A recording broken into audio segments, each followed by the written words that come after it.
Bonjour et bienvenue dans cette nouvelle vidéo dans laquelle aujourd'hui je vais vous répondre à une question qu'on me pose très souvent, presque toutes les semaines, surtout les gens qui me connaissent et des amis et tout ça, qui me posent: Alex, est-ce que ça vaut encore le coup d'investir dans l'immobilier aujourd'hui? Parce que on pense que c'est le mieux, c'était il y a 20 ans, parce que l'immobilier était moins cher, parce que ceci, parce que cela. Et moi la réponse que je leur dis, c'est: ça n'a jamais été aussi le meilleur moment que maintenant. C'est sûr qu'il y a 20 ans, il y avait d'autres prix, mais le type de location, le type d'exploitation, c'était pas les mêmes qu'aujourd'hui. Et il faut savoir qu'aujourd'hui, en se débrouillant bien, en savant les process, les astuces et les stratégies à mettre en place, qu'on peut investir dans l'immobilier en finançant son investissement à 100 voire 110%.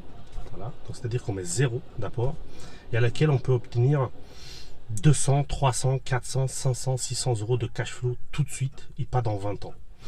Et ça, il y a quelques années en arrière, c'était plus difficile. Ça ne veut pas dire que c'était impossible, mais c'était plus difficile pour la simple raison qu'il y avait de types d'exploitation au niveau location qui n'existaient pas. Pour commencer, déjà pour la location courte durée, il y a 20 ans, n'existait pas ou quasiment n'existait pas du tout. Et donc c'est une des systèmes d'exploitation d'un logement le plus rentable.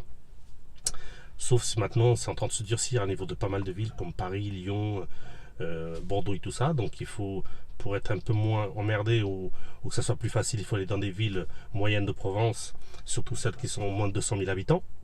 Ça c'est le premier point. Et une deuxième façon d'exploiter des appartements ou des maisons qui donnent de l'excellente rentabilité, c'est la colocation. Mais vous pouvez me dire, mais il y a 20 ans, la colocation existait déjà. Oui, mais il y a 20 ans, 90% ou 99% des gens qui allaient en colocation, c'était les étudiants. Et aujourd'hui, c'est pas du tout le cas, c'est-à-dire qu'il y a, bien sûr, il y a encore des étudiants, mais aujourd'hui, il y a moitié-moitié. C'est à peu près 56% d'étudiants ou 54% d'étudiants et 46% d'actifs. Qu'est-ce qu'on parle des actifs? C'est souvent des personnes qui commencent à rentrer dans la vie active et le fait de payer une colocation, ça coûte moins cher qu'un studio tout seul. Donc au lieu d'avoir un studio tout seul à laquelle ils vont payer peut-être 600, 700, 800 euros, tout dépend dans la ville où ils vont louer. Peut-être qu'ils vont prendre une colocation à laquelle ça peut être entre 300 et 500 euros aussi, tout dépend dans la ville. Donc ça coûte moins cher. Deux, c'est plus agréable parce que vous vivez pas dans une habitation seule, donc à laquelle vous pouvez échanger avec vos colocataires et tout ça. Donc ça c'est la première chose. Et après vous avez des gens qui ils étaient en couple, qui quittent leur couple ou qui divorcent et qui vont refaire leur vie.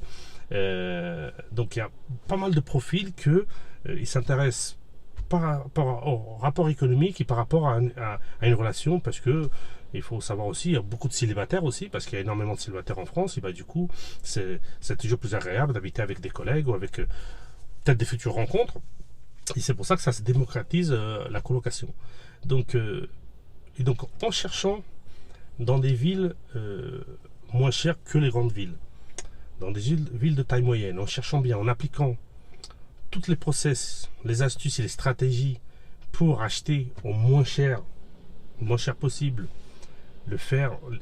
l'aménager, faire une très belle décoration avec des belles photos et après l'exploiter dans ce mode d'exploitation, colocation et location courte durée, à laquelle la colocation, on peut rajouter colocation au rendement, à laquelle on rajoute pas mal de services, à laquelle ça nous permet encore d'aller encore plus loin que la colocation classique avec des prix classiques.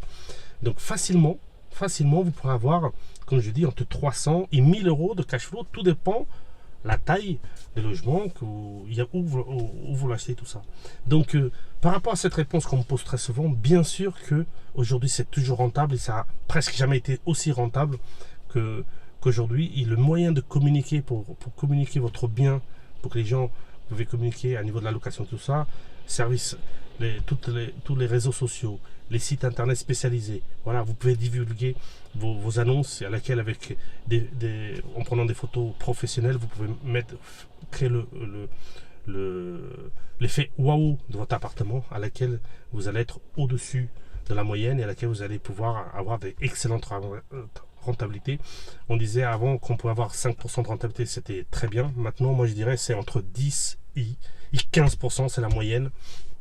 Donc quand on fait bien les choses, et ça vous permet d'avoir tout de suite du cash flow et pas que avoir des revenus supplémentaires dans 20 ans, dans 25 ans après avoir votre crédit.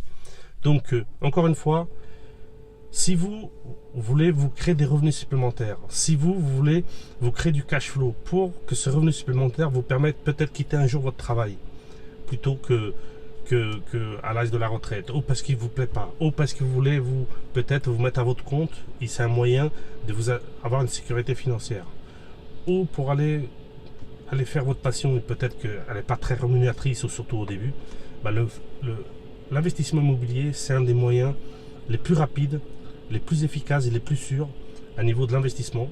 C'est moins flottant que la bourse. Et encore, il y a une grosse différence par rapport à la bourse. C'est un des investissements, c'est laquelle vous pouvez emprunter 100 à 110%. Tant que la bourse, si vous voulez mettre 10 000 euros, il faut que vous mettez dans votre poche 10 000 euros. Vous ne pouvez pas emprunter pour aller mettre. Voilà. Donc c'est la grande différence. Donc voilà. Donc si jamais vous voulez commencer à vous intéresser à l'investissement immobilier, commencer à prendre les premières étapes, j'ai créé une heure de formation gratuite, qu'elle est sous le lien de la vidéo. Cliquez, comme ça vous permet déjà d'avoir les premières étapes de l'investissement locatif.